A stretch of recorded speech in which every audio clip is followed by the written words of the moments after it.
I've learned that in the heat of battle, we do certain things that in a sensible world you would not do. And apparently I must have been temporarily insane or something like that. And according to those who had observed what had happened, I behaved like Rambo, I think. According to the citation, I remember part of it, and looking back, I thought that was crazy. I recall being shot by a sniper or someone right through my gut, and I thought someone had punched me, until the messenger, who happened to be walking in the back of me, said, "By the way, you're bleeding in the back." And sure enough, when I touched it, there were two holes, one entry and the one the exit. But the pain was nothing great, and I had my job and obligation and mission to accomplish. So I said, let's keep on going, because that was the mission up there. And as we progressed, we came upon several machine gun nests. I think there were 3 of them. And luckily, the first one I was able to knock out with a couple of grenades. Then suddenly, a German stood up. That I remember. And he pointed a rifle at me, and I could see in the muzzle a grenade, one of those grenade launchers. And I thought, oh boy, he's going to fire at me and my whole body will explode. You know. He fired, and he, thank God, was a lousy shot. He hit my elbow.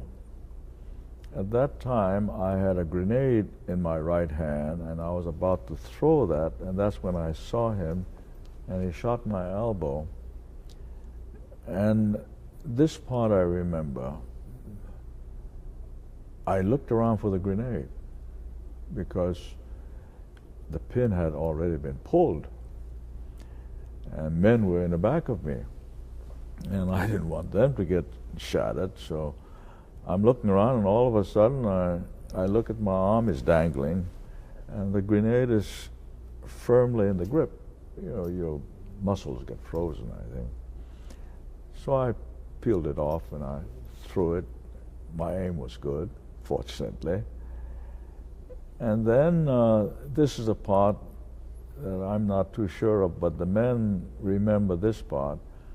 I picked up the gun with my left hand, my submachine gun, and I started moving forward to attack the last machine gun nest. And it must have been a bloody sight, with my arm dangling and blood spurting, and I'm firing this gun. And when you think back, it's crazy, and sometimes you chuckle about it. And believe me, there's no pain at all, because when you reach a certain threshold in any painful situation, the human body is a magnificent machine. It gives you relief. You don't feel it. But then, at that point, I suddenly found myself hit on my foot, my leg. Another shot fired, and so that knocked me, and I rolled down the hill. So at that point, there wasn't much I could do, and the men began rushing up and put on the tourniquet and sat there, and then I started to assemble the men and put them in places. I remained there for about an hour before I was evacuated. I wanted to make certain that the men were set in their places on defensive position before I left. Then I left.